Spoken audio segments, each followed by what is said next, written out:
I will play one videos. I think it takes about 5 minutes.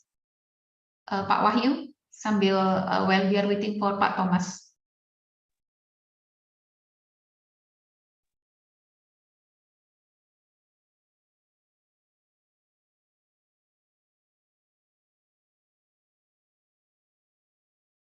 Halo Pak Thomas, good afternoon. Okay. So you're waiting for me? I'm here. Yeah. Let me play one video. I think about 3 minutes. Yeah, and then the MC will be in. Sure. Can I get that one of those backgrounds? They look nice. Oh, the background. Mbak Vivi, would you please send the background to Pak Thomas? Oke, bentar ya, Mbak. Yeah.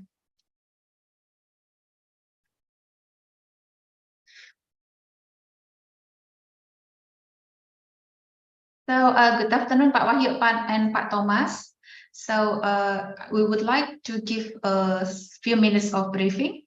The opening sessions will be led by the MC, which is Miss Vivi, will be the MC. And she will introduce the speaker and also the moderator to the participants. And then she will read the curriculum vitae of the moderator. And then the session will give to the moderator, Pak Wahyu, and then Pak Wahyu will lead the sessions. Pak Wahyu will read the curriculum vitae of Pak Thomas as a speaker. Yeah, and then the lecturer session is starts. So, how should I address you? Is it Thomas or Dr. Kaufman, or you're still muted? Sorry.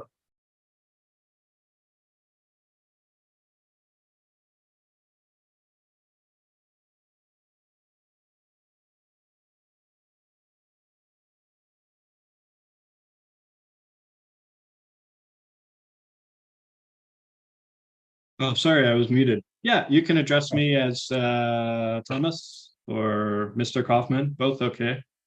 Okay, awesome.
Do you ever wonder what makes a life-changing history?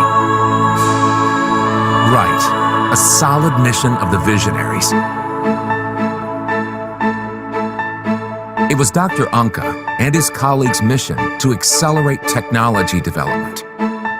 Through the establishment of Institute Technology 10 November, their goodwill has encouraged ITS students to take important roles in both local and global communities. Ministers, CEOs, professors, entrepreneurs, and yes, another history maker. These successful alumni were trained in a healthy learning environment that was equipped with various supporting facilities.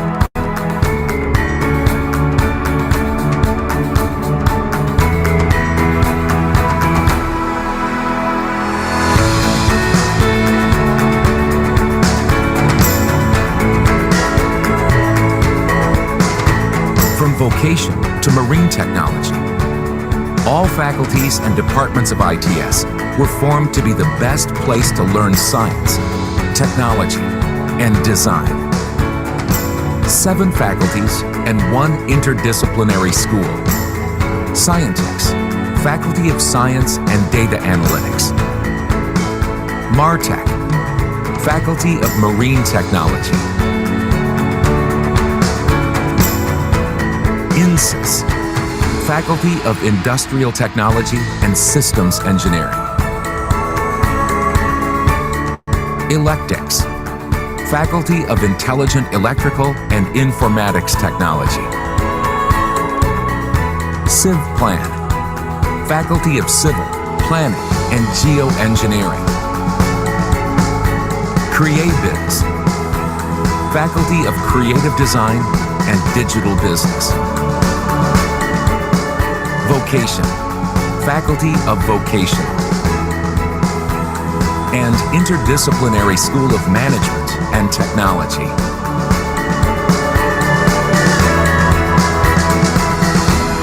Recognized as one of the top best-ranked institutes doesn't mean a finish line for ITS. To gain greater international recognition, ITS launched International Undergraduate Program. Students can get wider international exposure through 20 study programs they can apply.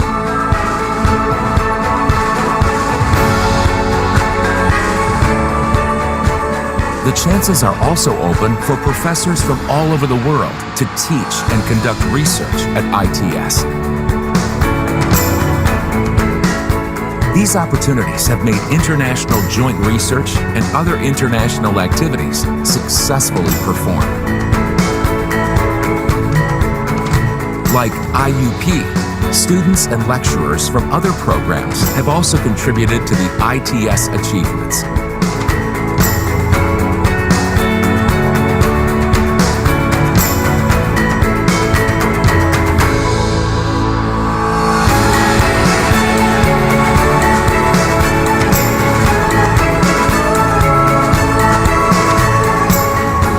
Appreciations earned exemplify Institute's excellent performance.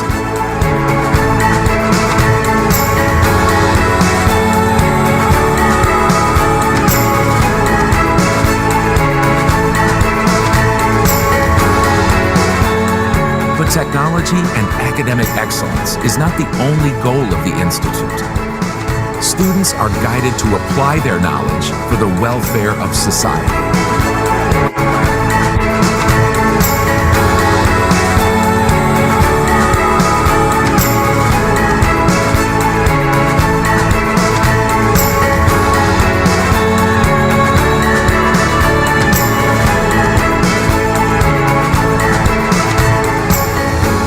Because to note a new life-changing history, technology must advance humanity. Lebih mahal ya. ITS, Institute Lebih mahal yang Technology, bakturnya itu. 10 November. Tapi enak ya.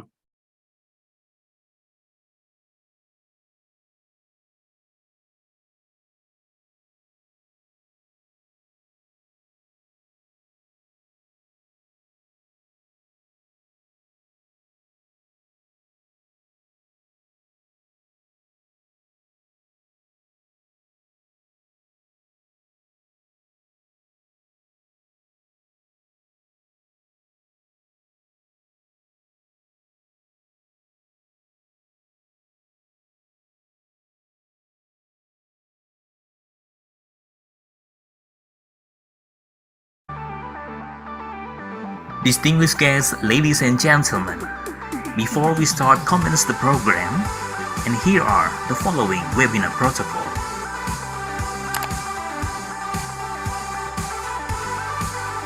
For each participant ID, please use your real name following with your origin of institution.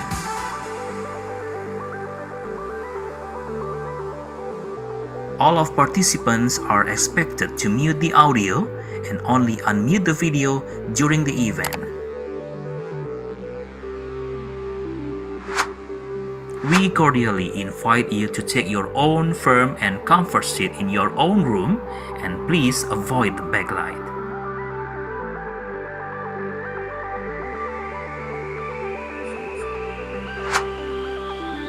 Make sure that you have a good and stable internet connection.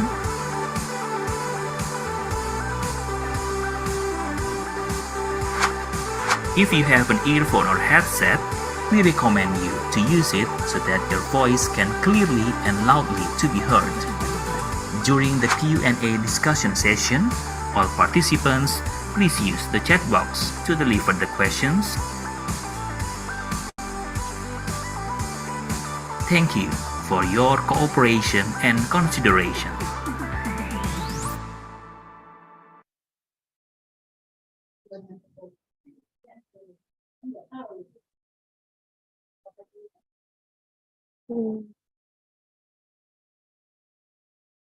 Assalamualaikum warahmatullahi wabarakatuh. Good afternoon, ladies and gentlemen. Thank you for joining our event today. Before we start our agenda today, I will read out the important information. First, please fill the attendance form that will be shared in the Zoom chat room, and the link will be closed in 15 minutes. Second, please fill the feedback form, which will be shared 15 minutes before the session ends, and it will be closed after 1 hour. Participant who is to ask question during the Q&A session, please send your question at the provided link in the Zoom chat room, or you may raise your hand during the Q&A session to ask your question directly.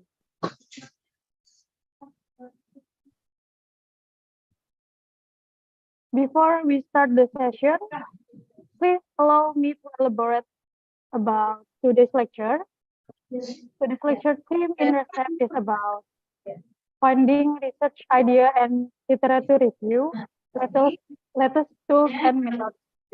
It will be delivered by our speaker, Mr. Thomas Kaufman, and the one conducting our today's session as our moderator is Mr. Wahyu Meka from ITS. I would like to remind you again to fill your attendance form because the form will be closed in 15 minutes from now. Before we start the session, let me introduce you to our moderator for today. Our moderator today is Mr. Wahyu Meka. He is a lecturer and enthusiast researcher of the Department of Chemical Engineering at ITS, and his research interest is thermal engineering in food processing. Without further ado, to Mr. Wahyu Meka as our moderator, the time is yours.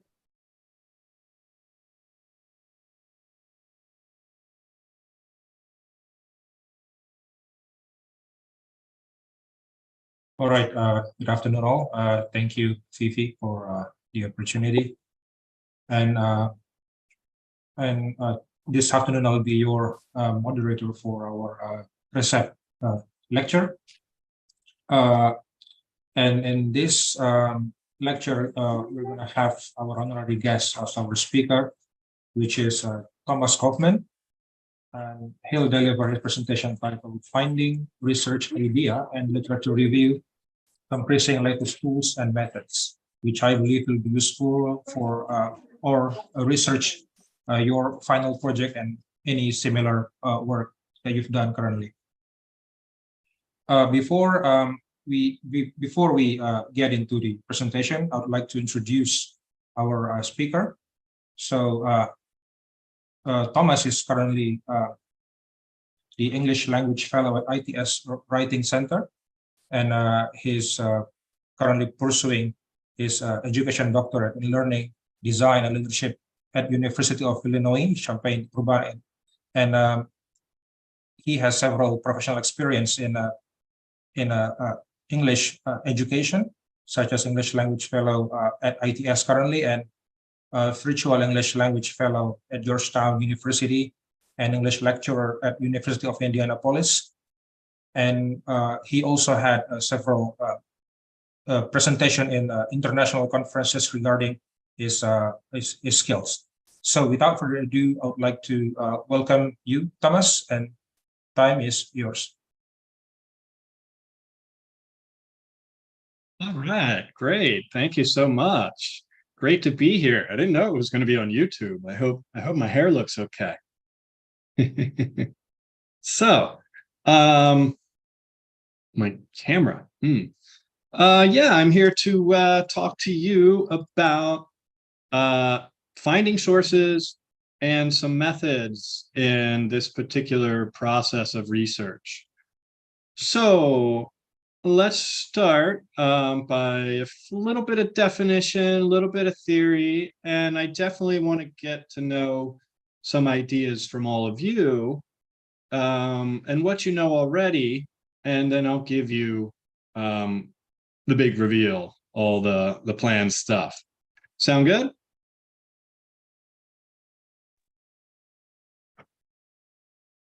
All right, so let's get into it. So we're going to find some research ideas and do a literature review. And this is a topic that is super important because it's something that even as technology advances so far, there are still critical skills that we as the human can master and can add to this process. Yeah, so that's kind of what my degree is in on that I'm working on a dissertation of my own in MOOCs and looking at what technology can do for us. So yeah, if you've got some cool tools, we can talk about those.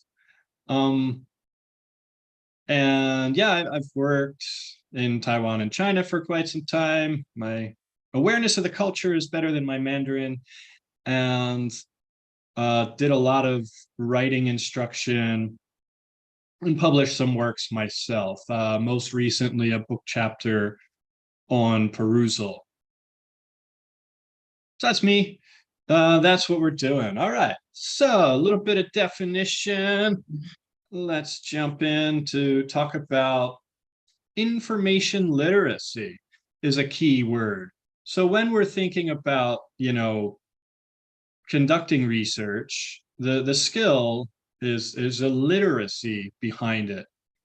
And that skill involves, finding sources and putting them together literately. So literacy, being able to read, but information literacy, being able to read critically, read with a purpose, read for your thesis statement. Sure, I don't know if there's many people in the world who curl up next to the fireplace. Well, not in here, but curl up next to a comfy place and comfy couch and read literature, read research. That's a different kind of literature, right? And so there's different skills involved with it.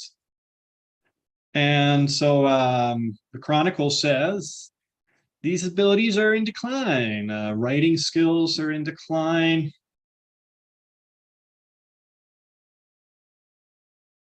Evaluating sources is another skill. Understanding internet databases, how to access them, how to use them. Maybe you guys are okay with that. Information overload. Anybody feel that one? Yeah. Insufficient database search skills. Yeah. Can we use these databases? Even Google Scholar. Can we use that well? Procrastination. That's a whole other thing about your motivation and managing your time and getting things done and meeting deadlines. Yeah. And again, search engines. So if you haven't noticed, we're going to talk a bit about search engines today. All right, next one, next slide. Good. So what is information literacy?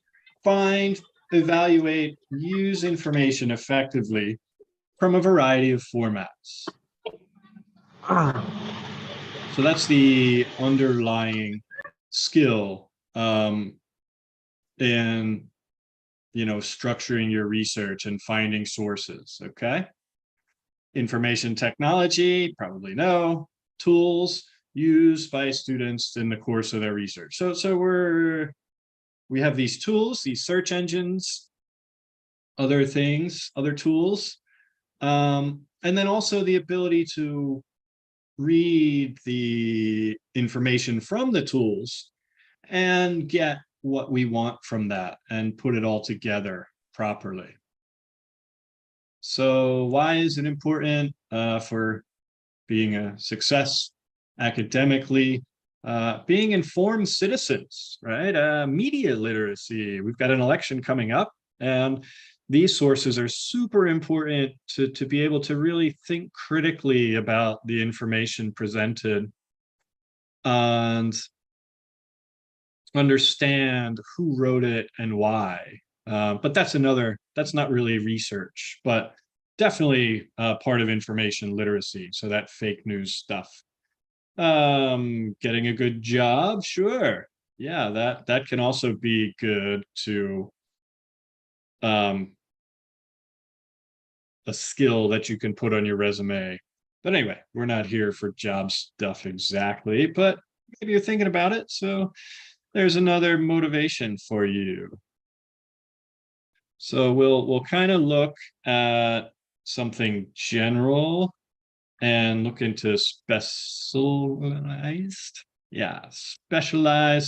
subject-specific tools. I've got some fun ones to share with you. And, think about, how do we use our textbooks? How do we use the material that we have already?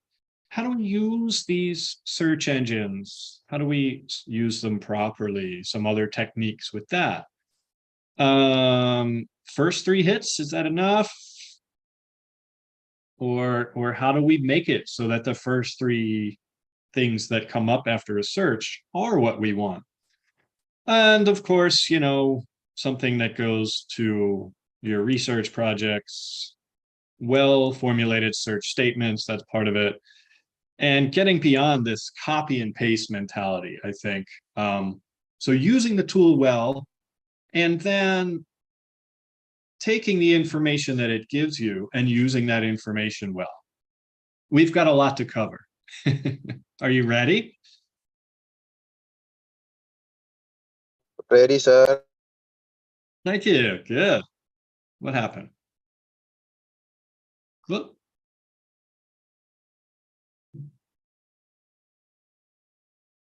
That was my last slide. Where'd it go?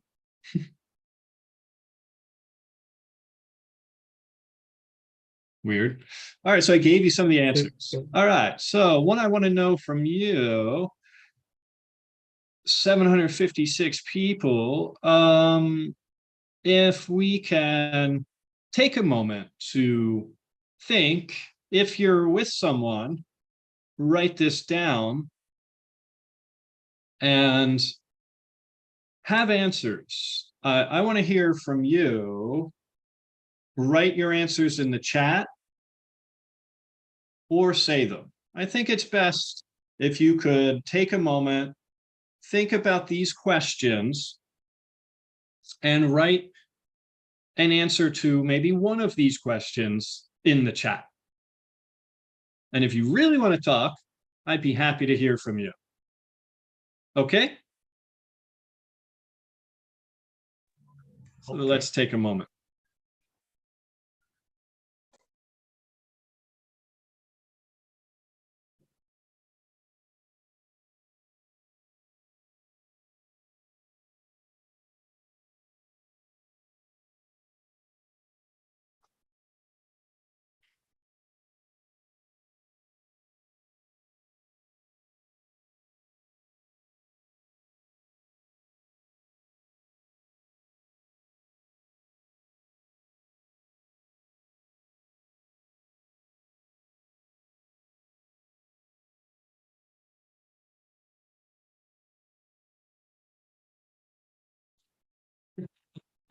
Sleeping and praying to God. Okay.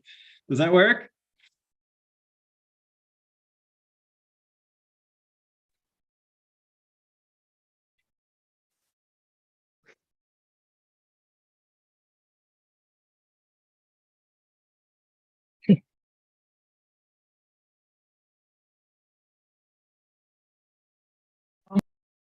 Watch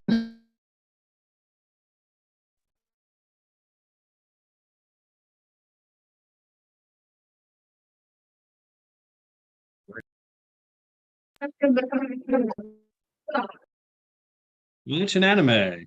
Really?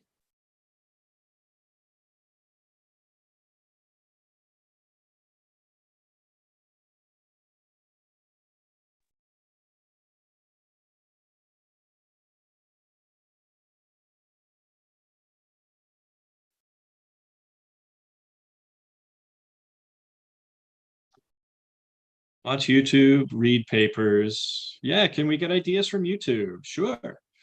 Look at the internet. Sure. How do we look at the internet? What do we do? Pain point customers. I don't know what that is. Suddenly ideas just jump to your head. I kind of doubt that. Problems in a job, special task. Yeah, that's great. So something emerges, a need in your daily life. Find in international journals from the libraries, read papers, find a gap, read a journal review. Yeah, meta-analysis, great. Problem in your near condition, your daily life, perhaps. Wow, so many. Talk with partners, talk with your advisor, problems around us. We hear a lot, problems in jobs. All right, so a lot of jobs, a lot of problems.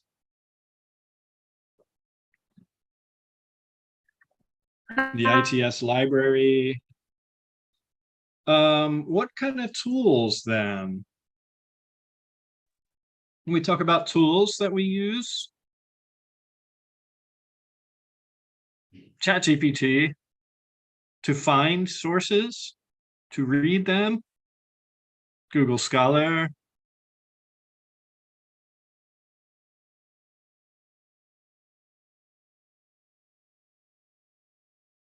IE, Research Rabbit. Tell me about that one.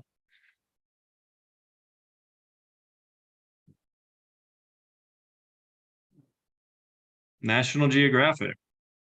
Interesting.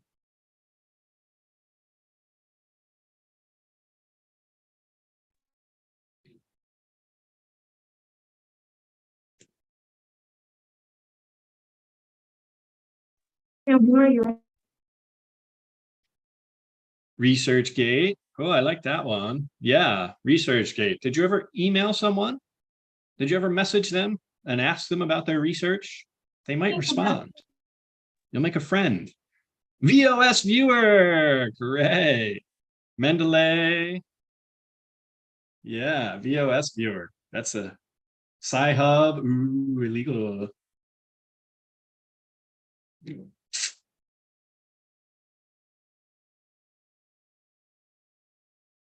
LibGen, Copilot Windows. So many tools. Where's my phone?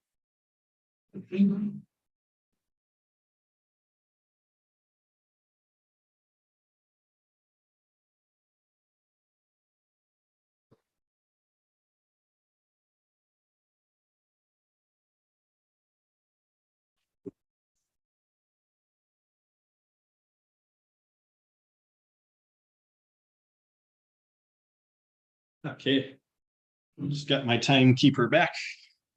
Pirate Bay for research. Okay.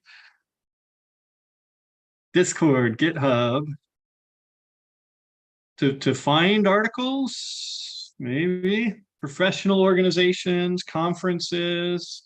Yeah, those are great places. Overleaf. Don't know what that one is either. Publish or perish. Great. All right. All right. I've got two of the main greatest hits. Okay, so Elicit. Ooh, nice one. So we've got some AI. All right, awesome. So we've done a lot of great brainstorming. Keep those things coming in the chat. Anybody want to talk? Anybody want to turn on your microphone, turn on your camera?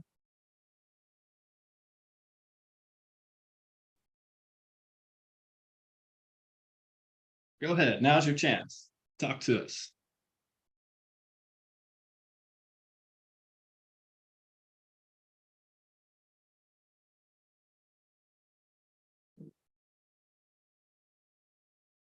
Guess not. All right, we'll keep putting it in the chat. Okay, so we've got a lot about tools, and I'm definitely going to need time to dig into that. But we're going to go through the process of, finding articles in a search or in a other legal tool, one of those journals. We're going to look at kind of how we search for the things. And so then we'll think about getting a good list of articles and what they are. And then we'll kind of think about what do we do with those articles once we find them. Okay. So first we go to our database, whichever one that we like and can access. And we evaluate it and think about if it is worth it. So what do we do first? We think about the nature, the extent of the information. What are we looking for, right? If we don't know what it looks like, how will we know if we found it? And what do? We got to think about the quality of the source, right? Where does it come from? Is Google Scholar the same as the library? Are we using the terms correctly? Are we evaluating the credibility? We'll talk about credibility and the CRAP test a bit later. Okay. Step 3. So we'll talk about primary, secondary sources. Do we know those? The difference being first-hand account, someone's journal, someone did the actual research. Second-hand, someone talking about someone else. So an encyclopedia or someone that cited someone. So simply put, you cite someone's experiment. The experiment is primary. Your citation is secondary. If you look for a meta-analysis, a literature review that has already been published, you should absolutely cite the literature review, but you should also go back and read through some of these sources. So if you're looking at someone else who published something on the topic, which is very helpful, that's secondary. And you should always look for primary sources as best you can. So if someone cites someone else in an article, go back and read that. And you want to kind of use that in your article. Talk about that. All right, primary sources. Here's some examples.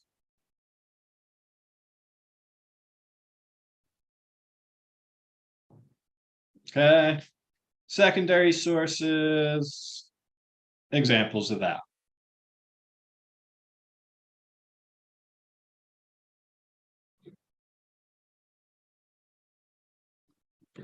So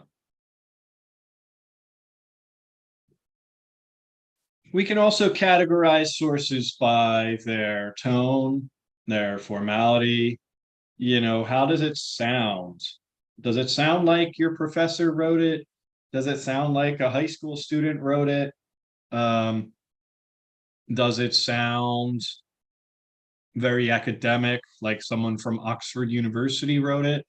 Or does it sound like someone from, I don't know, pick on Egypt. Someone from Egypt wrote it. What's the purpose of it, right? Why did they write it? If it's a research article, it's hopefully to inform. Just last week, I guess it was 2 weeks ago now, I was at TEFLN, an English, the biggest English teacher conference in Indonesia. And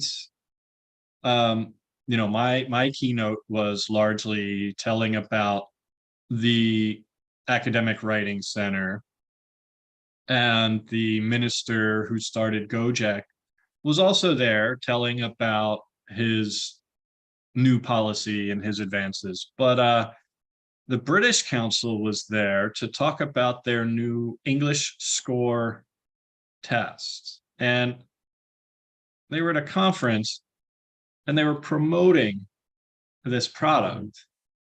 And I lost a lot of respect for them. I didn't have that much to begin with, but yeah, you got to watch out for that. Because then, you think about that's their purpose. How did they use the data? And then they mentioned something like Indonesia's computer usage is very low, but mobile phone usage is high, and English scores are low. And it's like, isn't that low? Can we really trust your statistics if your purpose is to sell or persuade? I don't know. So, what is it? Is it a book, an article, a tweet? Do you have to pay for it? Does it come from a religious group, a political group? So what is it? Is it self-published? I wrote a book.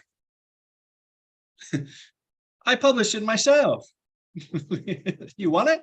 You want to buy it? Articles that go through a peer review, articles that have been checked by, experts in the field, they're going to be better. Okay, who's it for, right? Most of the stuff on Google Scholar and these EBSCO, Elsevier, they're going to be for a scholarly audience. But sometimes, if you're reading something from the newspaper, yeah, it might be a primary source if it's an editorial, but it's not written for a researcher. So you really shouldn't use that in your article too much.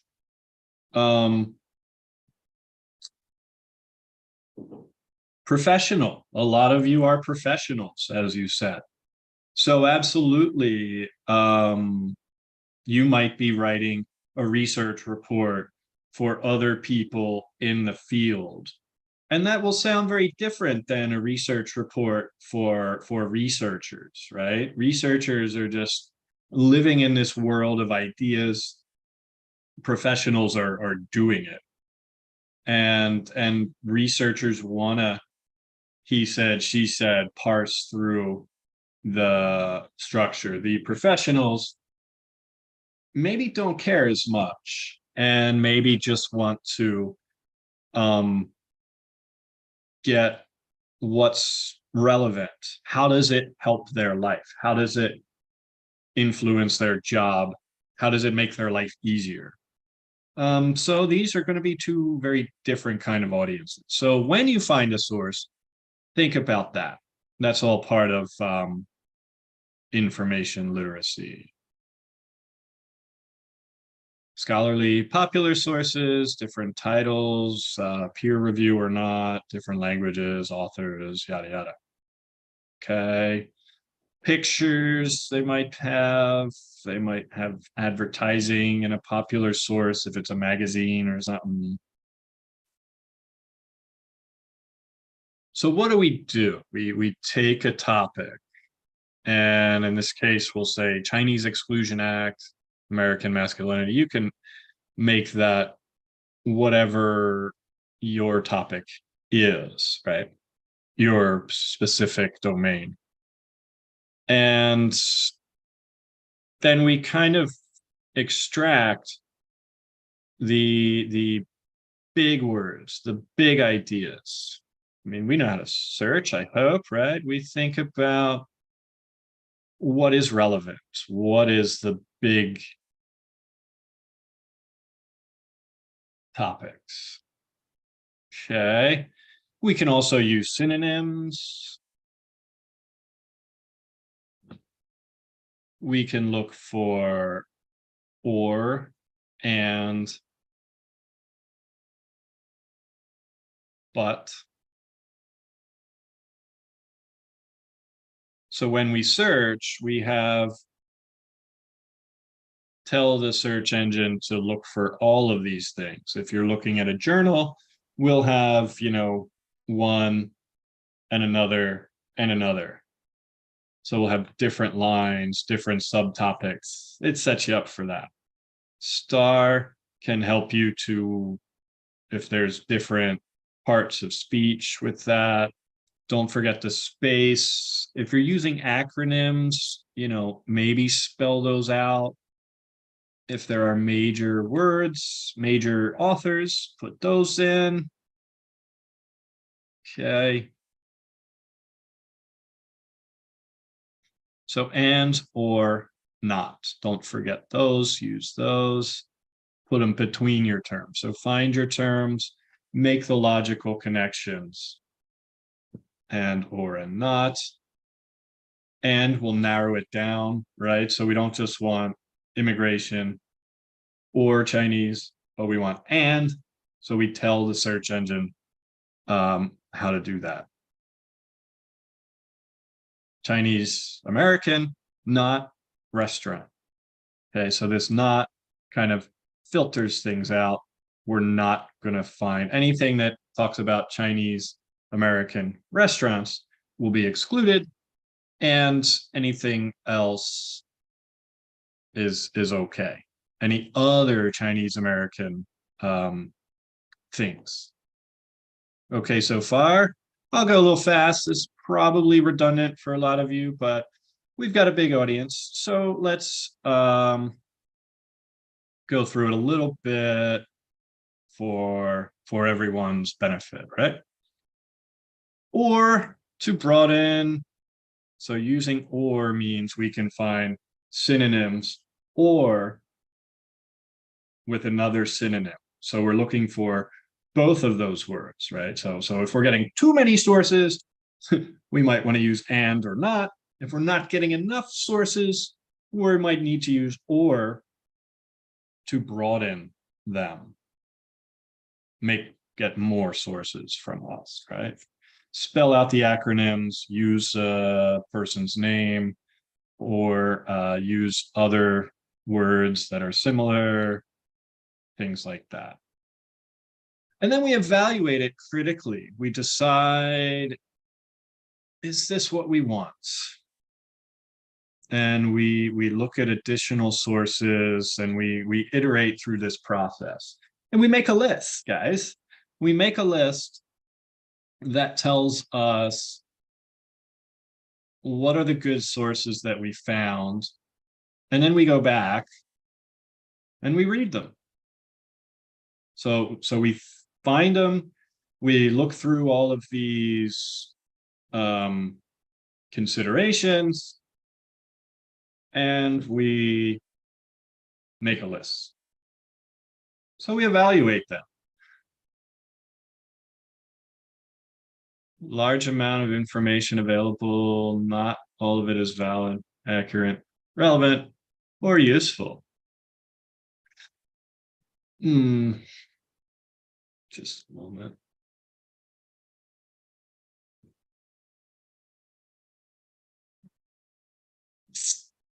Yeah, fine. We'll go through this one now. But more on this. I'm going to dig deeper into this, something called the CRAP test. And I'll give you a little overview of that.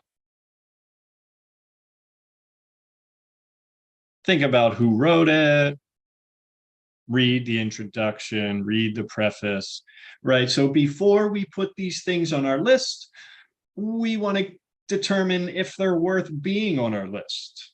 Sure, we can always go back and take them off of our list, but we don't want to just read the title and say that's enough, right? So we want to consider the CRAP test. We'll go on later for that. Think about the language. Does the author sound smart? Do they sound like they're trying to persuade? Do they sound like they're trying to sell you something? Is there a lot of citations, a lot of facts, right? Looking at the evidence as well, we'll talk about that. Cross-check it, right? Just especially in the age of GPT, GPT loves to make stuff up, make up fake sources. Check that, right? If you find something that seems strange, click that DOI, type in that other article. One, see if it's real. Two, think about if it fits. Just because someone else said it in their context doesn't mean it applies to yours. It more often than not, when you go back and look at the author's original work, you're going to find it's very different than what you thought when you saw it in someone else's work. So that's why it's good to always use the primary sources. Timeliness, we'll talk about that too. Look at the references of the article. Are they using good published works from well-known authors? Are they using newspaper articles? And practice, sure. Relevance, we'll talk about that. Sometimes you do want social media. Why? It's quick. Newspapers and media, also quick, a little bit slower, right? Nothing faster than the person's tweet when the person says, blah, blah, blah, broke up with someone, or someone is a Nobel Prize winner. Someone says, I've been selected for the Nobel Prize, and they put that on Twitter. That's a primary source. Is it acceptable? Well, it's fast. We might have to wait a while for the actual ceremony, and then the actual newspaper article, and then the book that comes after, right?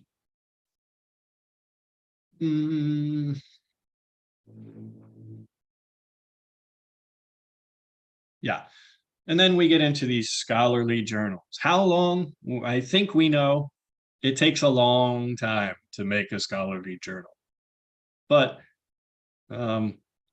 we can also trust that in that process, it's been verified. The credibility has been checked many times over.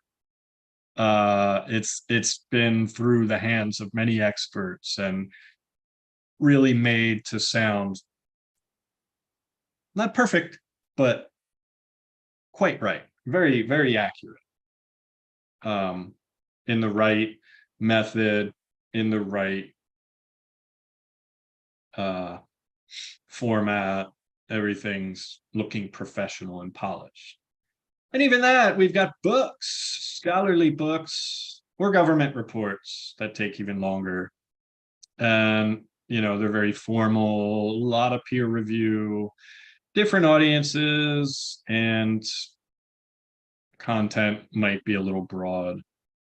Books, scholarly books are generally not going to have as many sources, as many citations as your academic journals. But it definitely takes a long time to get it right. And books are the new strategy, right? Maybe some of you know this already, or have friends who've asked you to do a book chapter. So if someone writes a book and they have other people write the chapters for them, that's a lot easier than them writing the book themselves. And that still counts for their performance evaluation. For if they have to write one book a year, having other people write the book still means it's their book. They have to edit it. They do like the first and last chapter. So a lot of book chapters, people are very happy to accept things for book chapters. And they'll work with you. They'll help you through the publication process.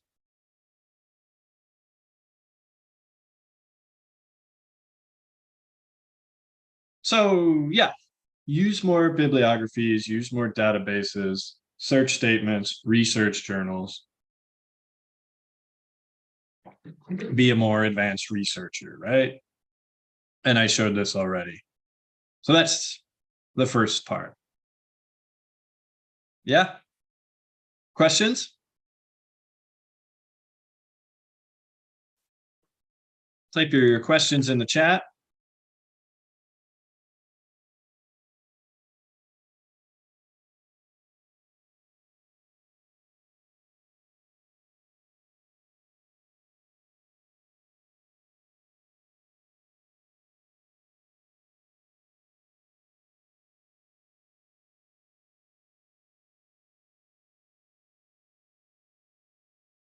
Any questions?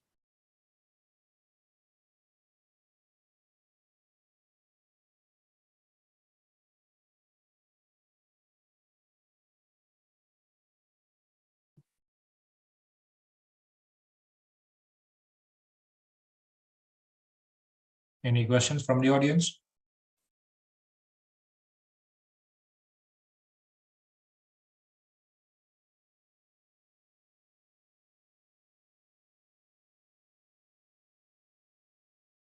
Still here? Okay. Yeah, right, Thomas. I think I could read some of the question that I successfully got from the Great. chat box. Yeah. Oh, I see. You got a link there. Yeah. What is it? Yeah, I'll start from question probably number 1. Yeah, so this question is from Muhammad Ardani. Yeah, so he wants to ask about tips and tricks for time management between work and time for writing a thesis, because he thinks, he reckons that sometimes he works in not a really unmanageable schedule and difficult to, you know, split his times. So he needs some advice from you, I think. Right. Yeah. Raise your hand if you have the same problem. We go back to that first slide about information literacy. It's on there from the Chronicle. Procrastination. Yeah, I see some hands, right? So yeah, it's a very common problem. And maybe it's not procrastination, but time management.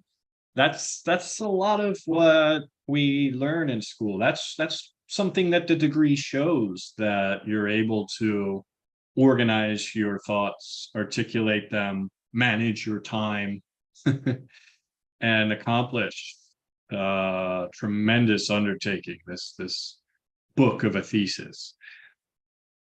My personal strategies, just commit to it. Just give yourself, think of it as how much time it's gonna take, right? It's gonna take 2,000 hours, maybe more, maybe 5,000 hours to write your dissertation. Oh my God, 5,000 hours. But then drill that down. In a year, 2 years, how much time can we do? How about a month? If we did, could we do 500 hours in a month, or 250, or per day, or per week, per day? I like to say 2 hours a day. And for me, I know that the hardest part is starting, is getting there, sitting down and doing it. But if I tell myself 2 hours a day, I'm going to commit to my research. And I just stick with that. It's like going to the gym. It's like learning a language. It's just part of your duty. If you already have a job, a full-time job, that's even harder. But, you know, it's possible. Lots of people can do it. You can too. But yeah, think about your time. Think about when you can spend it, when you can do your research, and commit to that plan. What other self-regulation strategies are there? Having a good place, having your environment set up so that you have all of your research ready, all of your tools, you know, don't be traveling and then try to just pick up all your papers and your work. And believe in yourself, celebrate your milestones, right? Set goals for yourself, celebrate when you achieve that. And have deadlines. Make those deadlines, you know, think about, understand that it's not easy, but if it were easy, everyone would be doing it. I feel like all of this advice and all these things that I'm telling you, I should maybe be telling myself too. But you asked the question. Yeah, so what else? All right. Yeah. So next questions. This one is from Enrico Zoom. So he asks, how what's the smart way for quick reading, for quick literature reading, since we know that sometimes we see so many words and formulas in literatures, and it's sometimes very confusing to find like good resume or conclusions, even we already read the summary. Yeah, that is the question. Yeah. That is kind of part of part two. Are there other questions? That's a great question, but can we look at that more detailed a bit later? Yeah, sure. Yeah, no problem. Yeah. Okay, I'll put that in the notes. Yeah, a quick way to read. How do we read it once we find it? Yeah, great question. Another? So yeah, do you have any suggestions for a student which sometimes feel tired to learn the same thing? So procrastination, let's say. Yeah, that all sounds similar to the last question about set goals, celebrate the milestones, make your environment, have a schedule, commit to it, deadlines. Yes. That's a hard one, but that's the answer. Yeah, and next question, I think it's more technical. Yeah, what are the ethical considerations when using data from online sources for literature review, and how can we ensure the credibility of the sources we consult? Great. All right, that's another one. We can talk about credibility in detail. Yeah, I like where your heads are.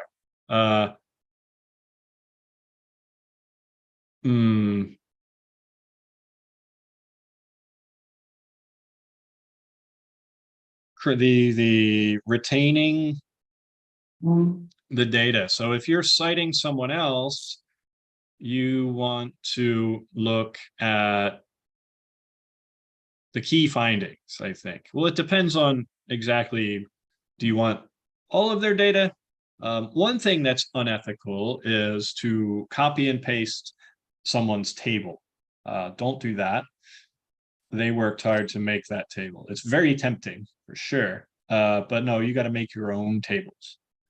So just summarize their data, contextualize it to how it fits into your work, and give them credit.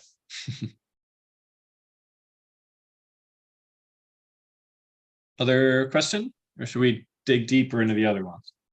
Yeah, I think that's all from the chat box for now. Is there any questions from the audience that would like to speak up directly?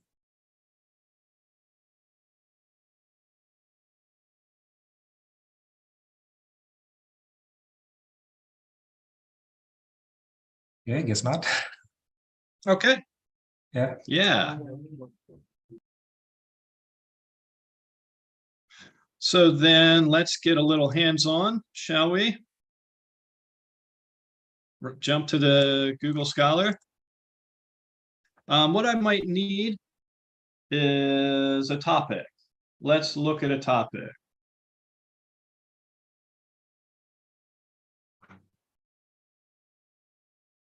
Or we just do this one.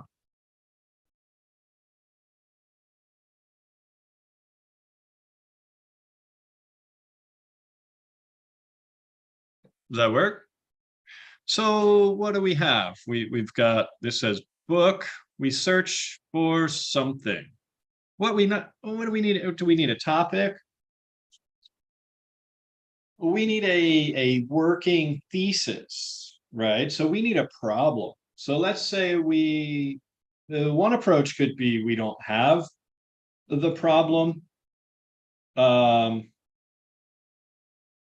we're just going to explore the literature and see what emerges, find a gap. Another one can be that we do know the problem. We're professionals in the field and there's a need for things.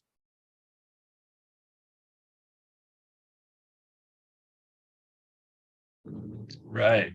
Okay. Tell you what, I see a question in the chat. Let me jump right in.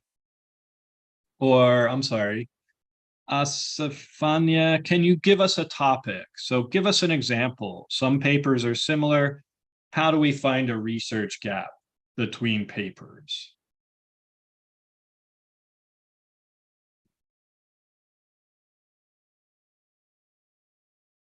Give us a topic, and that'll help us with the next part.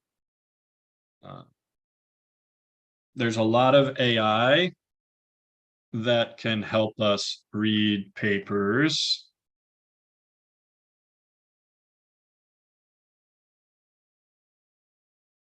I can't keep track if these things are free or not anymore, but they're helpful. Is this the right one? I think so. This one is not free. So what do we do with these? We put our text in and we get a summary. Is it a good summary? That's debatable. Paper Digest, that looks different than the one I saw before. Or is it this guy? No. Guess it's that now. Hard to keep track.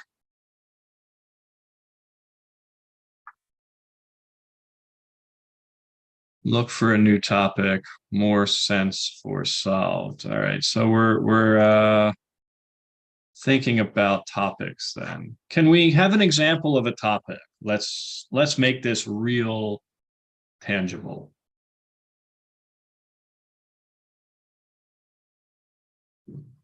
So here's an example of one way to read carefully. All right, great. Here's an example. Thank you. So I'm just going to copy all of this example into Google Scholar. Now, Google Scholar is not the best to do research.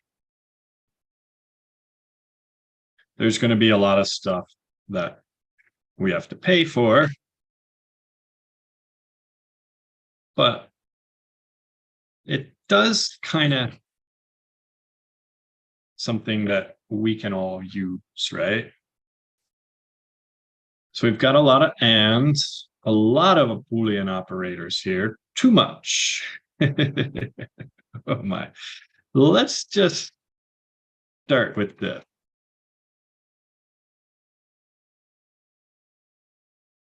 So we'll just put in our terms, see what we get. Right, file names. So these are different files then? So we put all of this in, we get one.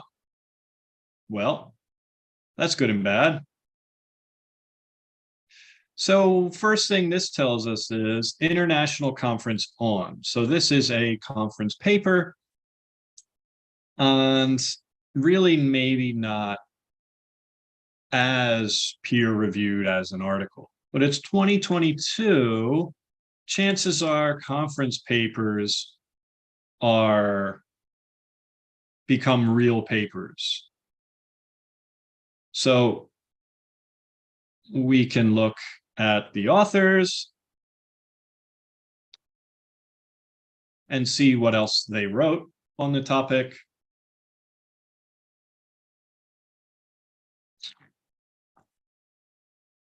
I don't know about that one. One citation, authors who had one paper. These look like students, and not going to be our most credible. How about we just say, think about keywords, right? When you have an abstract, you need to put keywords. Computer search engines like keywords.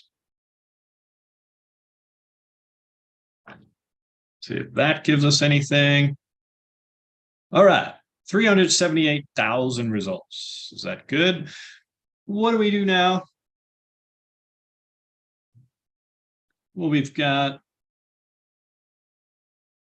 whatever Google gives us first. And if it's not free, we can also go to our database and find it there. The Almighty Grail, the Holy Grail, cited by, right? We definitely want to look at this. So this one, probably not something we're going to want to use, right? Cited by one. Cited by 573. Wow, a book from 2012. That sounds better than this thing from 2003.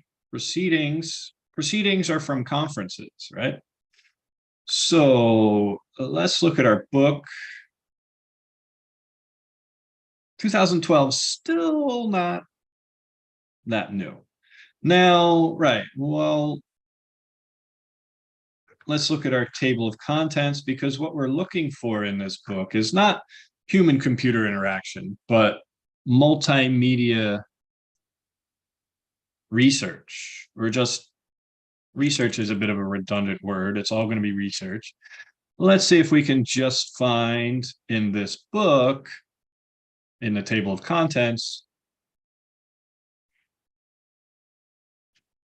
and then this helps us to kind of go through the book too. So we know this is a book on human-computer interaction. Let's see what comes up for multimedia.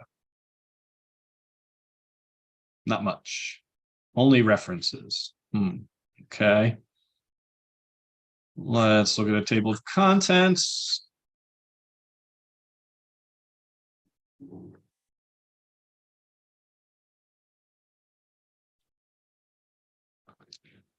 Well, maybe this is exactly what we want, but it's not giving us the full book. So let's try to find it maybe another way.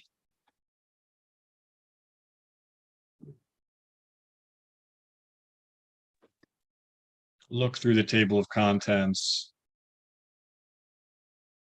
Look for multimedia stuff. See if anything here is what we want. And then ask our library, ask our research librarian to get it for us, or maybe it's already there in our school library. Okay, so that is a way. What else can we do? Let's say that's a book. User experience. Instead of based on, we'll just say and.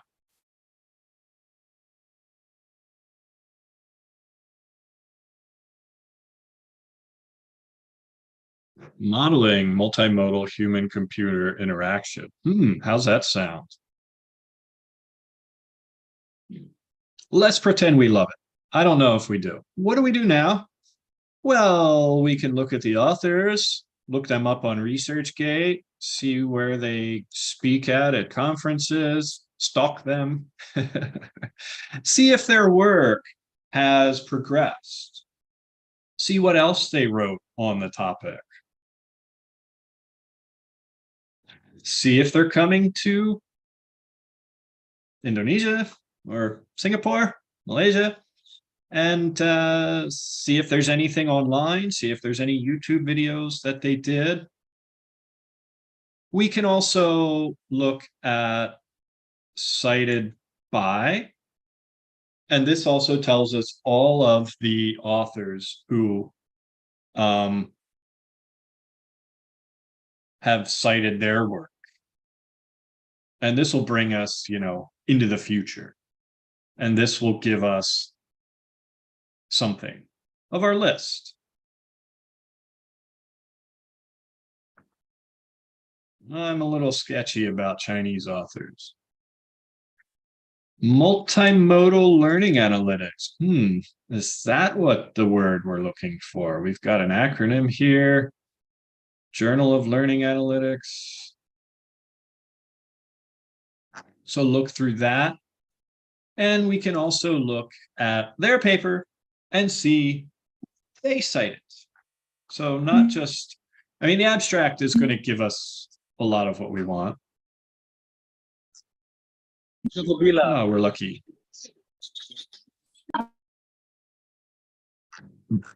Jump down to the references that this work used. Okay. So again, I don't know if we love this, but we'll pretend that we do. And we can kind of look forward and backward in this. Another great tool. And again, what we're doing is looking through these. It's all in the abstract. How do you read quickly? Most of what you want to know is in the abstract. If there are keywords, Control F, put in the keyword and say, maybe we want to look for learning analytics. Is it there? Okay. Maybe it's not. Whatever we want to look for those keywords. See if it's good for our list. Later, we might use AI. We would also look at reading it ourselves. I generally would look at the abstract. This is all literature review.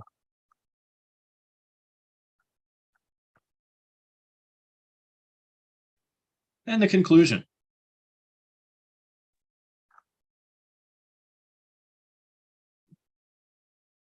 Skim down to the conclusion, read that. That'll summarize it, especially if the methods get pretty involved and you don't quite follow it. That's a way to read it, determine quickly if it's what you want. And while you're reading, keep a lot of different questions in mind for that.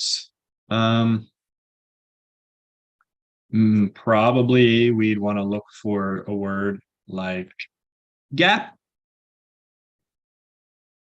or future research, future work. always have this. This is great. This will absolutely help you to consider a topic. In a future work, we plan to extend existing software development such as this with primitive for better tools, blah, blah, blah. Okay. So that's their future work. Sometimes they'll also mention, you know, other researchers could explore these areas. Now, this is 2012. Other researchers may have explored those areas. So that's why it's good to be current. So yeah, we're finding out if this is something we want to use. Put it on our list, and then we'll look at it later and create an annotated bibliography. So another way to look at the history of it. Thank you again for the topic. Yeah, I think Cite This might do it for us. Connected papers, very similar to VOS Viewer.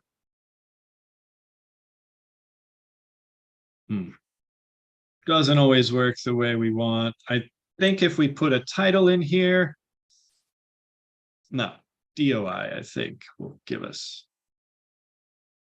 login. Okay, I might have used all my graphs. So we put the DOI in, it gives us the article, and it builds a visual representation of the field. What's that? It's got a lot of circles and nodes connected together based on the article. Whoa, what's going on here? So connected papers, if you're familiar with VOS, quite similar. I got another question. Okay.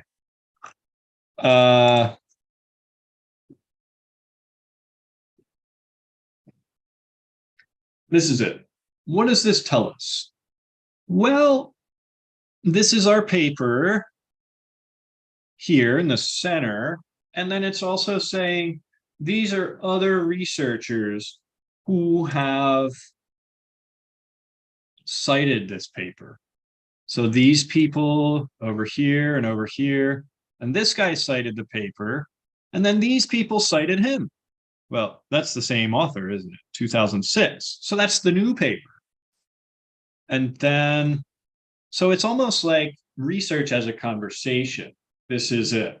These people are talking to them.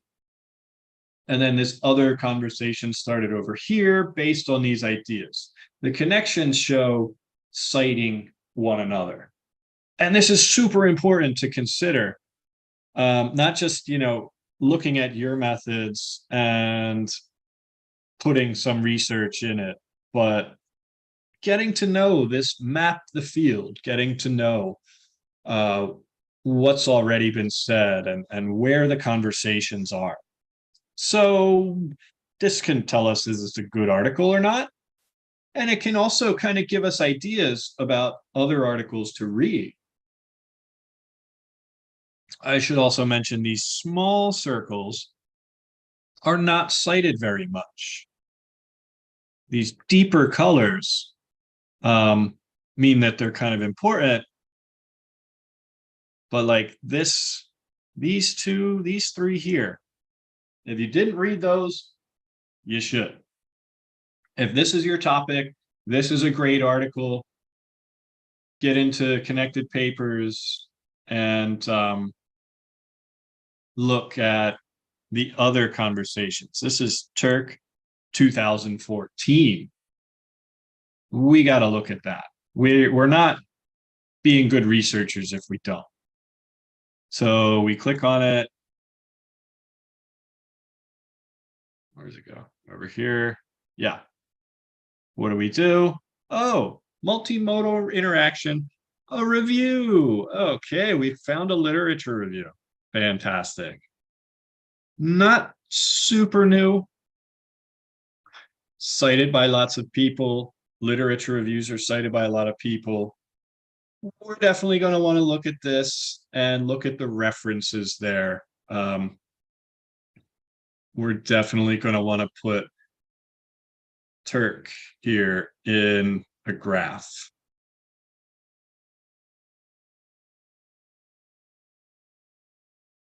If we can. Yeah. Look at that. See the difference?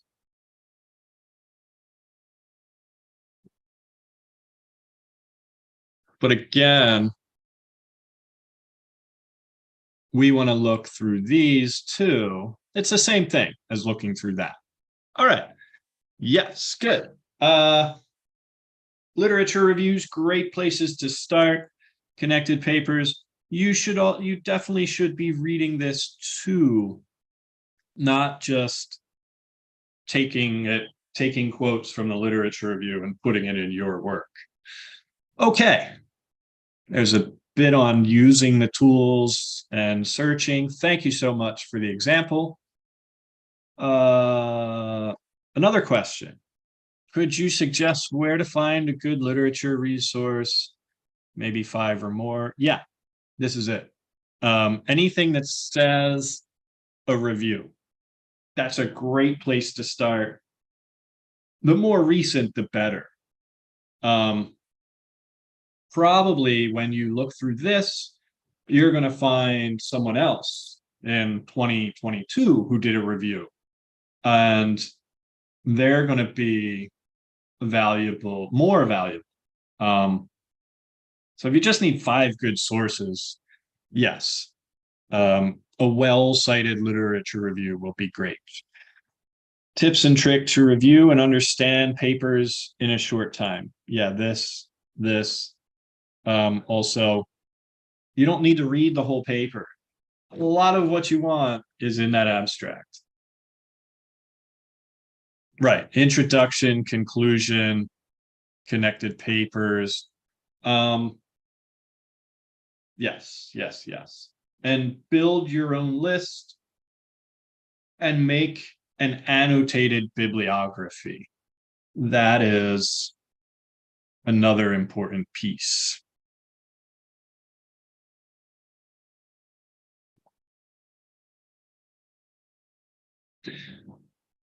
Annotated bibliography. But let's take a step back. There's one more piece to thinking about these tools, and that is the CREP test. Where'd it go?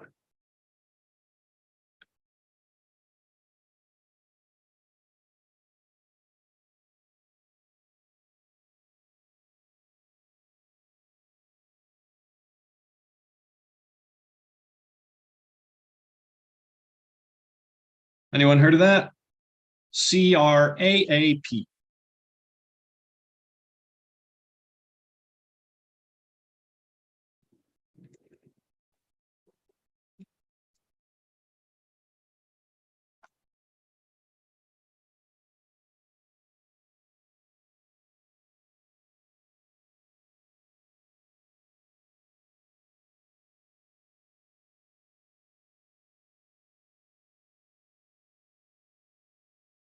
Okay.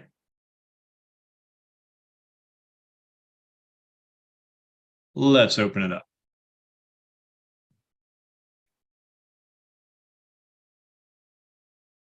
So part 2. So now we find sources. We think they're good, but how do we really know if they're good? And that results in CRAAP. C something, R something, A P. That is, it's an acronym. We've talked a lot about these words already. So please, in the chat, take a guess. What do these words mean? What is C? What is R? What is A? What is A? Put in some letters. Put in some words that start with those letters. I'm going to grab my charger here. Consent. Nope.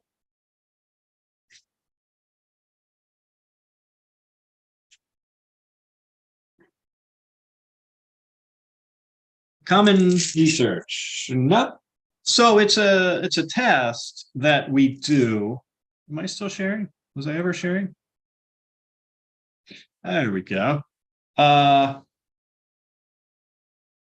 This is when we find an article. We think it's good, but we're not sure. So we want to look at it in terms of these 5 things. And those things are called crap. Is it crap? Right? Hey, currency, relevance, authority, accuracy, and purpose. All right, Sakina, tell us about that. What is it?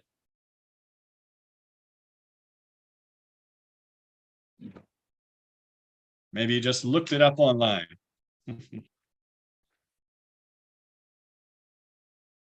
Test to check the objective reliability. Yeah, it sounds like you're just looking stuff up online. Tell us in your words. What does that mean?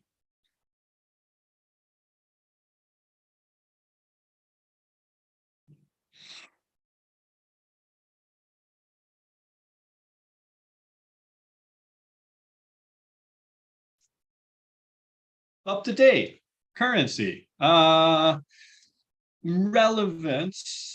Yes. Currency is if it's up to date. Very good. Anybody else have guesses?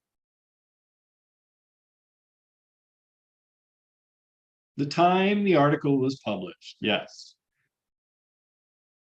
When?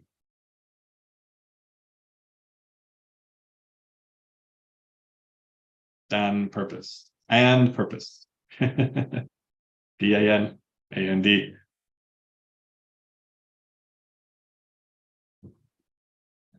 Relevance, authority, accuracy.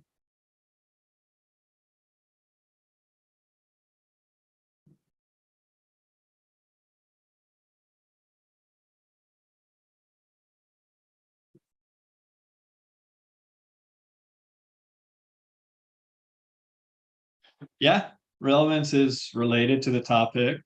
So what would be something that is not relevant?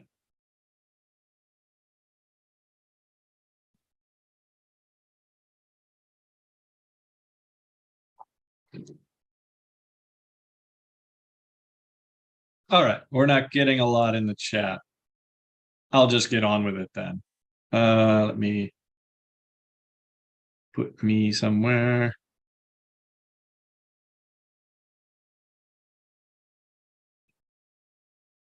So we find our articles and we want to look at currency, timeliness of it. When was it published? Has it been revised? Has it been updated? Is there a new source? Is it current? Is it out of date? Are the links functional? Is there something newer? Is there something better? When? How current do we want our work? Well, where's the cutoff? 10 years? 20 years? 5? 5 is good, is a good number. So if you've got a manuscript lying around and you want to dust it off, you're gonna have to redo a lot of stuff. Yeah, 5 years is good. Now, if it's a really important work and a lot of people cited it and it really is important, you could do 7, 8, maximum 10, I'd say. But really, yeah, 5 is the most important stuff. Okay, what else? Relevance. Does it fit your needs? I mean, you got to have your thesis in mind, read through the abstract, get a sense of what are the methods? Do those fit your methods? What is their problem? What did they find? Who is the audience? Is it at an appropriate level? Remember, we talked about something professional or scholarly. looked at other sources before you determine that. So if it's a popular topic, there's a lot of stuff. You know, who is the major voice? Who has that giant node in Connected Papers or VOS Viewer? Will you be comfortable using this source for a research paper? You know, is it a primary source? Is it someone from a highly ranked journal? That does kind of matter. I mean, not to say that good work can't come out of lesser journals that are not cited as much, but it's safer, especially as a novice researcher, to kind of stick to the major ones if you can. If you can't find it in the major journals, then you can go to some of the other ones. And if they're your friends, yeah, you should use them too, because they'll use you. What else? What else? Oh, not that button. Currency, relevance, authority. Who wrote it? Is it written by the government? Can we trust the government? Is it written by the religious people? So during COVID, there was a lot of questions about a lot of work that was questionable. And maybe, you know, they wanted things coming out quickly and the peer review process wasn't that good, but there were, you know, Christian scientists who were publishing crap about COVID things, saying that masks don't work, saying that vaccines kill people, and like, you got to question that. You know, where does the funding come from? Universities are supposed to be unbiased. You're supposed to have enough time and money for professors to pursue these things and not need to be pushed by other people. Back in America, there was this OxyContin scandal, and the FDA didn't approve of the drug several times. And then the people came in with money and said, oh, hey, we'll help you write this book and we'll help you become a famous researcher. And this guy quit, approved the drug, quit the FDA. Lots of people got sick, addicted, died, right? So think about the authority of it. If you see something with like 10 authors, well, we know what that is, right? And so question that.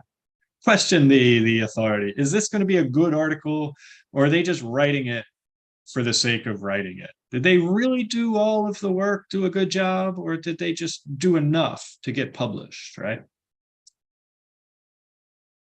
Accuracy, check it, right? Where does the information come from? Go back, check the primary sources. Is there other support? Do other people kind of say the same things? Do other experts agree? Has it been reviewed? Is it self-published? The language or the tone, is the English good? Does it sound like a journal should sound, right? Spelling, grammar, other errors, that's a big red flag. Good articles should be proofread, free of most errors. If I read something and I see English mistakes, I just put it down. I stop reading. C-R-A-A-P, purpose. Purpose now is why the information exists. And again, to sell, to entertain, to persuade. I mentioned about the British Council coming to a conference and publishing research just to push their product. You got to be suspect of that. You got to go back to look at the accuracy of their data.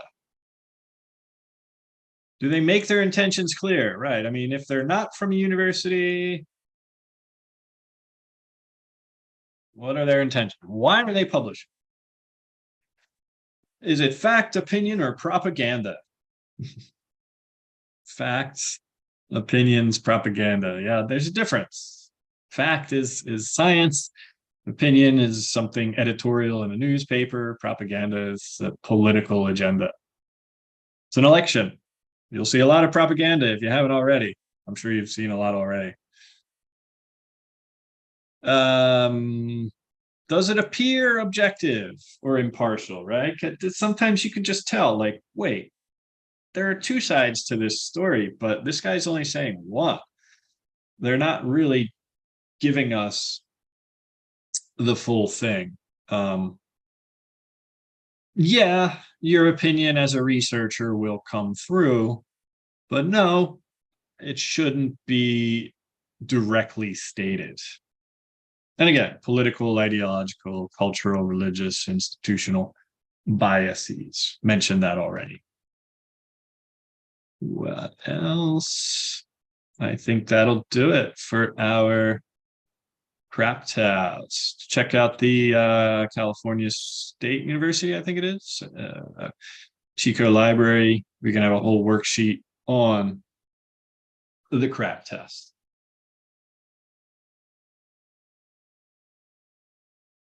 What was our next part? Right. Okay. So we find our sources. We look at the credibility of them. And then we build a list of our sources. And then later that list will become an annotated bibliography. But I think we can pause again for questions now about the crap test.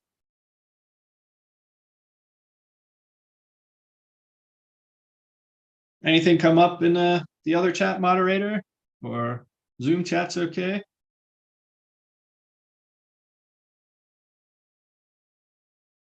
Yeah, looks okay so far. Nothing new, Okay. at least. Yeah.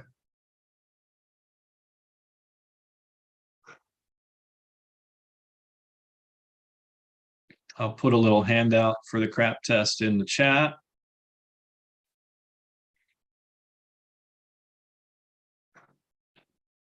Questions?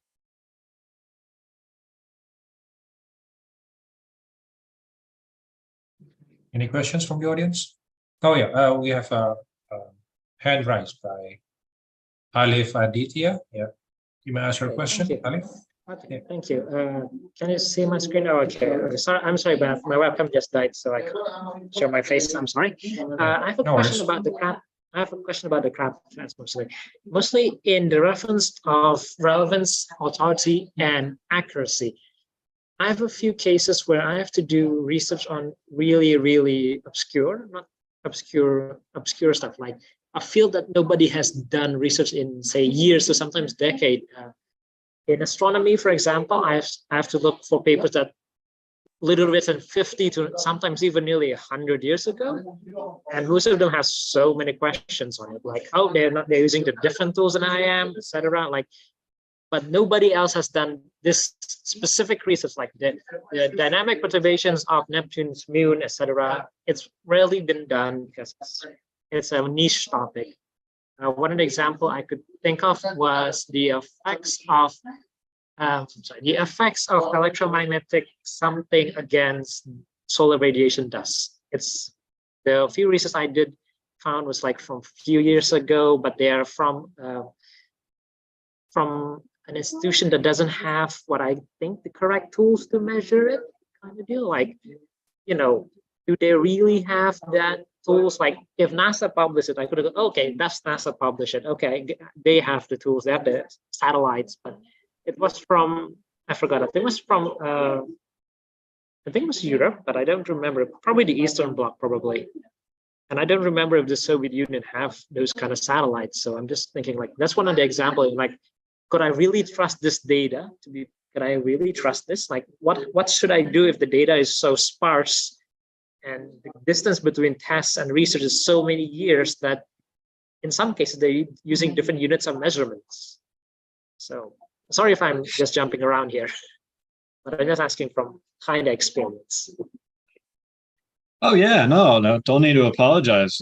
I appreciate all questions. That is, I do kind of wonder though, why no one else has taken up this research. Why did this research stop? It's mostly really niche, like not many people do it, not many people get funding for it. It's like, it's not fancy as, you know, oh, the next generation space telescope or this really cool supernova. It's just the effect of some dust in particle in extreme magnetic fields such as Jupiter or the gas giants. So it's really not that interesting for the majority of people, and getting research for that is, you know, not in many people priority. So So and the only reason then- I'm looking at this is because I'm interested in this one topic, because, you know, random question. Like, I like to search random things sometimes. So, yeah. Sorry. Thank you. That's my question. And you can get funding for this? Well, I'm not the researcher. I'm mostly just doing this as a hobby, really. Astronomy is my hobby. My main research is actually machine learning. Oh, okay. And you have tools for it? Well, anyway, so yeah, Kinda. So back to the relevance, the paper. authority, and accuracy, right?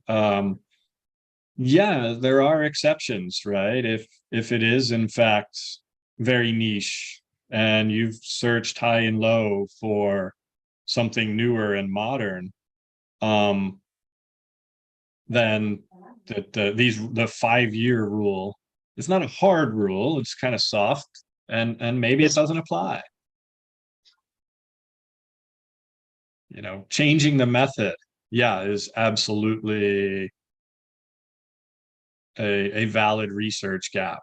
Using a different approach, a different tool, a more new technology. But I wonder if, you know, what, in terms of purpose, what would it bring to the research world to know your findings? What would your findings bring? To be honest, I don't really know. Again, this is not my main field. I'm just researching this mostly as a hobby. Mostly it's a hobby thing. Like, I have a small telescope. I sometimes look around. But yeah, sometimes that's not is. I'm just sometimes curious, like, oh, the research about this stops about this. So, but that's just, at least in my hobby field. But in some other fields, a friend of mine, can I give an example from my friends? Actually, my friend actually has a research that is related to alternative user inputs. So one of the research was the dexterity of human conditions, the dexterity of humans' limbs, essentially. And one of the research they found was from the 80s, from the 80s or 90s. And there hasn't been any newer one, at least, that they could find that is publicly available. But how should my friend, in a way, handle this? Like, should he trust the older data, even though they're using what we consider now imprecise equipment, even though it was precise for their time? Well, yeah, you could trust it for what it is for the time, but absolutely contextualize it and mention that, you know, that's part of the gap. The research gap includes the history, I think it's called, that it needs to be updated, that there are new tools and that there's more that can be said. So yeah, of course, use that in the literature review to say, this is everything that's been done. It's not enough. This is the new method. has new tools, and it's going to bring, new insights to the field. All right. Yeah, I guess I'm mistaking like because my main research anyway is AI. So the 5-year rule is very, very entrenched. And sometimes when I'm looking at my more hobby stuff, like stuff I just read for fun, yeah, it sometimes doesn't work. All right. Yeah. Okay. Yeah. I understand. It's a framework. It's kind of a not always applicable. Yes, the CRAP test is not always applicable. You've mentioned some cases where currency is in fact the research gap. So yeah, that 5-year rule would certainly not apply. And the tools are only as accurate for what they're as valid as they are to produce the data. So it's not like the researchers gave false data. They just gave the best they could at the time. Yeah. Yeah. Yeah, you're right. Yeah. Yeah, thank you. That's an interesting point that doesn't always apply, but generally. Yeah, especially in my main field, yeah, that's very, very applicable. All right. Okay, I think anyone else would have the question. So thank you for the short discussion. I'm sorry for taking quite a long time for my question. I guess this is more of a discussion, I guess. So yeah, thank you very much. Yeah, you're welcome. Nice to chat with you a bit.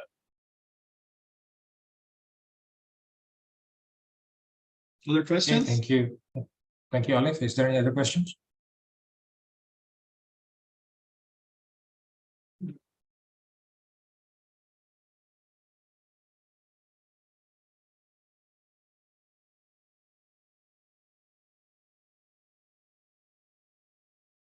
Should we move to annotated bibliography? Yeah, I think so. Yeah. All right. Hey, where'd it go?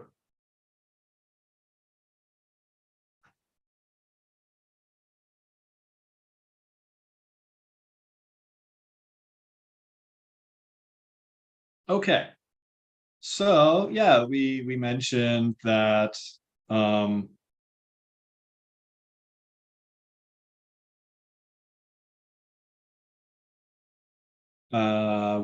ways to find sources, ways to read through them. There are some AI tools that can help. There are certain pieces of the paper that will kind of give us a general sense of what it is. And from that, we build a list. No, at all. And that list becomes an annotated bibliography.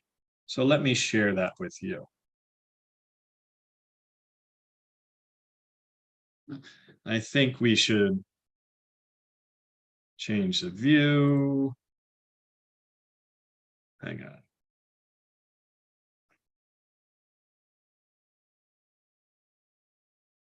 Hopefully this is redundant, but if it's not, take a good look at this. So here we have the source, and actually we start with this. We start with this list. First, all we have are these, right? And that's why some of these we can see we decided not to annotate. So we had our topic, we went through the CRAP test, we looked at the articles, we found as much as we could, we put them in our list, and then even that, sometimes we then maybe send our list to our advisor or send our list, really looked deeper at our content and decided, well, This is from 1992. This is not going to work. So we didn't add this source. This one, I'm not entirely sure why they chose not to. Maybe they just ran out of time. CBS Mornings 2021, nobody cares, right? Nobody re-watches the news. That's such a bummer of a job, right? You're on it and then you're done. You're a person, but so this is not, while it's relevant, it's not that current, and it's not peer reviewed. So that from this list, they then chose things that were worth annotating. And so we make this list of our sources, and it's a working list. You know, maybe if we make a goal of not 2 hours, but maybe we could say add 5 sources to our list, or read one article at a time, right? We read one, oh, we don't need to annotate it. We're good. Celebrate that. We did something. But then we do. We look at the summary of the article, the ideas behind it. Again, thinking of our thesis, really we should have, what is our purpose, right? That's a big part of it. So, and then we kind of look at it through this lens of, we're going to explore this new technology in a old way, right? And so then we look and say, okay, well, this is important, and we contextualize it. We say why, how it relates to our topic. So one thing is to summarize it in terms of, you know, what it says, what it's about, a lot of what the abstract, introduction, conclusion are going to give us. But then, you know, we also say this article is more in line with my theme. So maybe 2 paragraphs, 1 paragraph summary and another paragraph to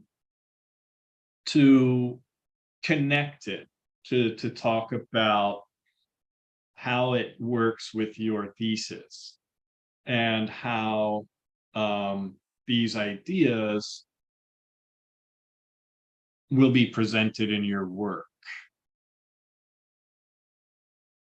So that's kind of it, the 2 paragraphs there. 1 paragraph summary, 1 paragraph connecting it. I'd be very careful about, you definitely can use quotes in here. But if you do, make sure you put quotes there.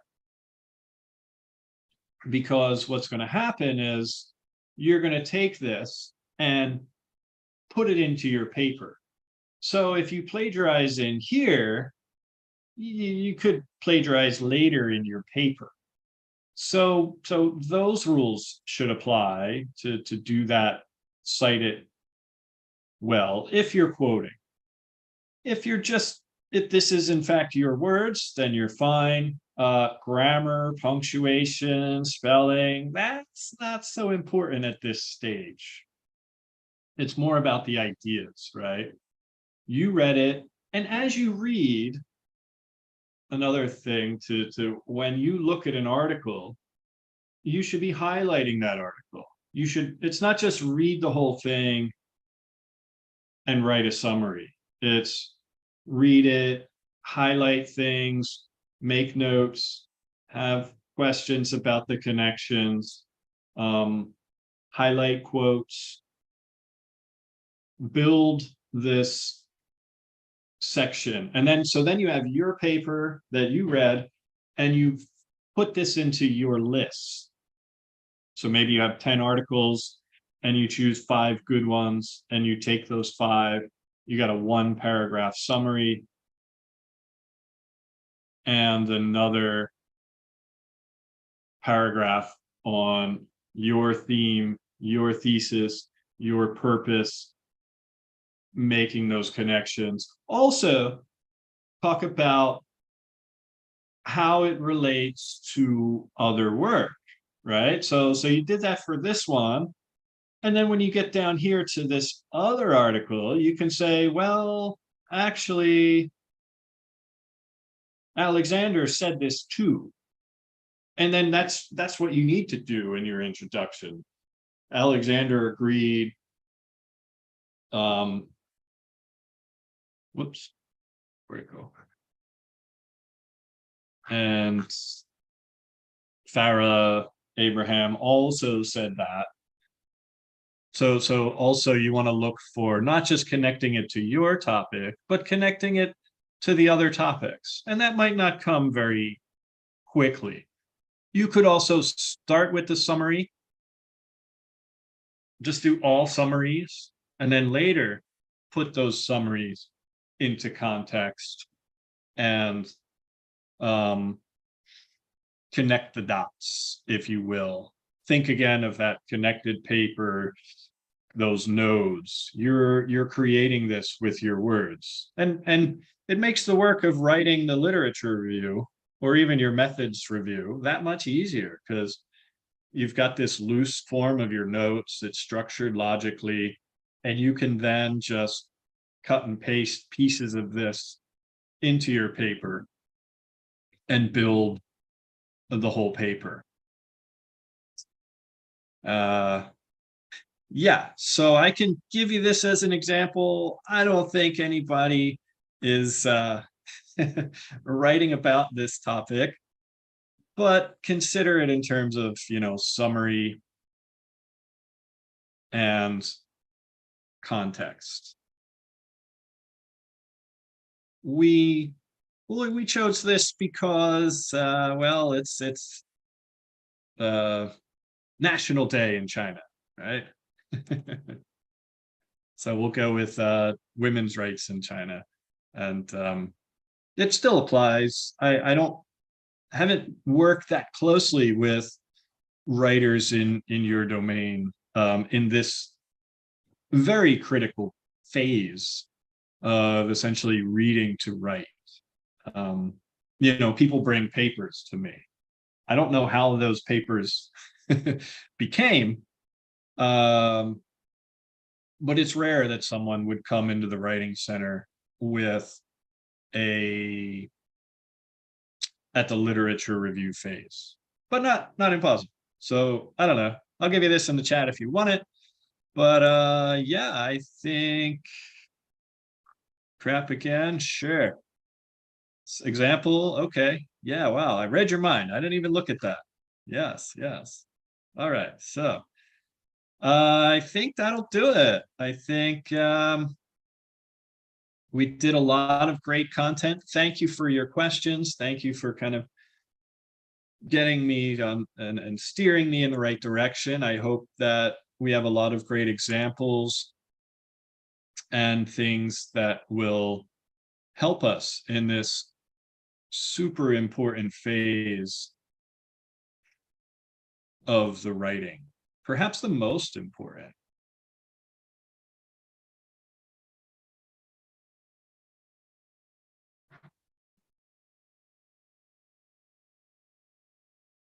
So there's the example. Happy 10/10. Shopee will be celebrating soon too. So yeah, I don't know, final time for questions or wrap up, final thoughts. Okay, thank you, Thomas. Yeah, I think, probably one last question, since we're limited by the time, unfortunately.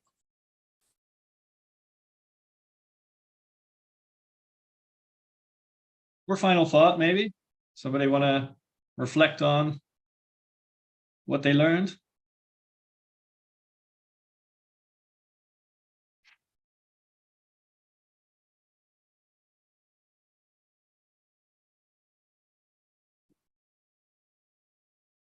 See a raised hand? Oh yeah, raised hand from Alif again. Yeah, carry on, Alif.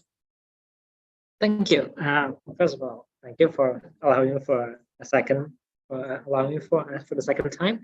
I want to have a little bit of a final discussion here about annotation, especially about how bibliography is made. Like, for example, normally when I have to write a paper, normally I have to find the explicit research first, and then finding the CRAP again. Is it the CRAP, CRAP?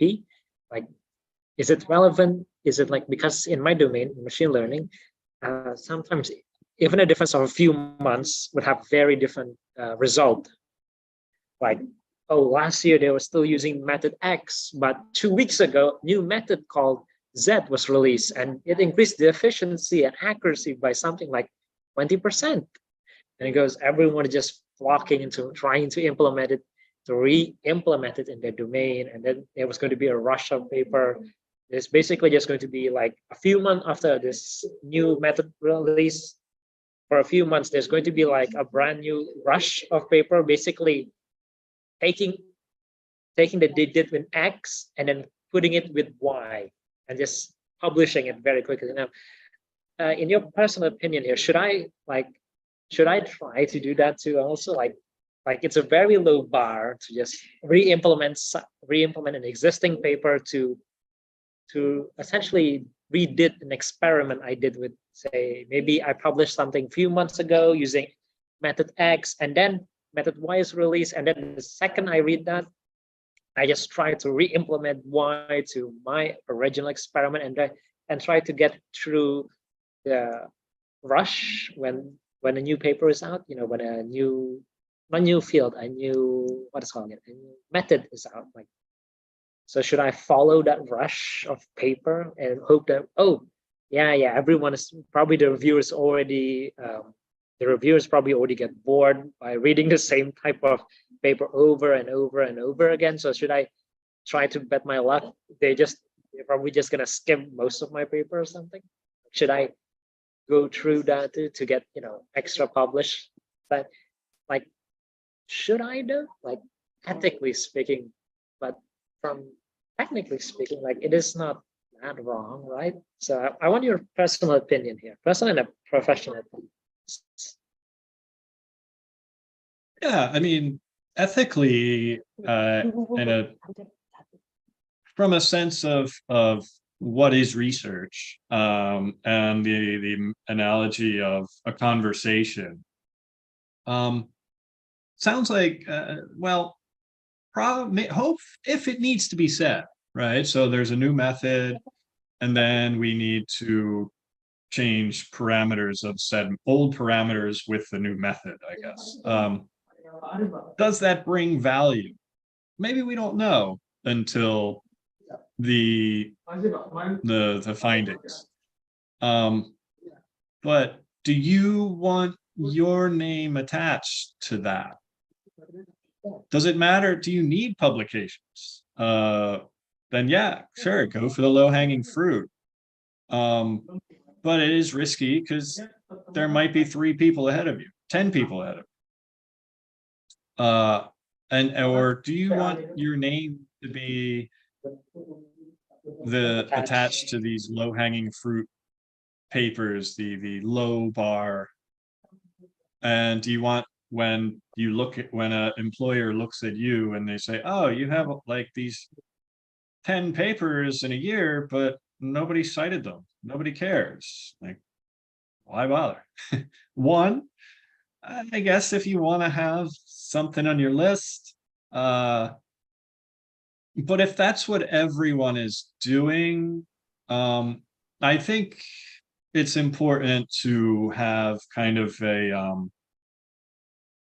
research project, to be an expert in not the whole field, but a given thing. Maybe you want to start the fire, you want to have that debate, you want to say something important, I guess, depending on your goals as a researcher.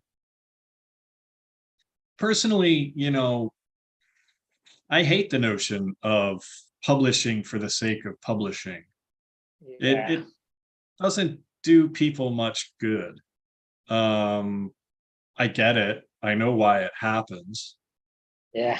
It's important to go through the process and have the skills, but I think it's also good to think about the conversation that's being had and what people are saying, what needs to be said, and what can bring the field forward, what new knowledge can be added, right? So COVID, there was a ton of research and there was a real Yeah. problem. I mean, people were racing for sequencing the genome, racing for prevention, racing for these vaccines. And so there is a validity and a value in having maybe nonsense stuff that didn't work. But at least that means people can stop trying it, right? It's not like, Yeah. so yeah, I guess there's my thoughts. But yeah, where are we really going with AI? And what niche, what area do you want to be the loudest voice for? Where can you position yourself in that conversation? Yeah. Something I would be thinking about. Yeah, fair point. Actually, that's actually a pretty good point. To be honest, I'm mostly doing the whole. Yeah, to be honest, one of the things also noted actually part of the conversation, least talk conversation, is negative results rarely get published. That's actually my main pet peeve. Really. Like in machine learning, sometimes we go hundreds of hours running experiments over and over again, only to find out, oh, damn it, one small variables that nobody told about turns out change everything. It's like, oh, everybody like reads paper, oh, this parameter should be set at 0.1 and maybe I accidentally set at 0.01 and I wasted 2 weeks because nobody told me or nobody said anything about the change of parameter P will have massive ramification. I get it that could be itself a paper study. It's like that whole thing could be a whole domain research, but that negative result is rarely published. And honestly, that's one of my pet peeves, really. Yeah, you're right. There is a value sometimes in that negative research and results, but yeah, even changing methods and then same old variables, different parameters, yeah, might not get published. Probably not in a top journal. Yeah. Which would Okay. further. So All right, sorry. I think Okay. that's pretty Thank much you. wrap up our discussion. Yeah. Thank you, Alif. Yeah.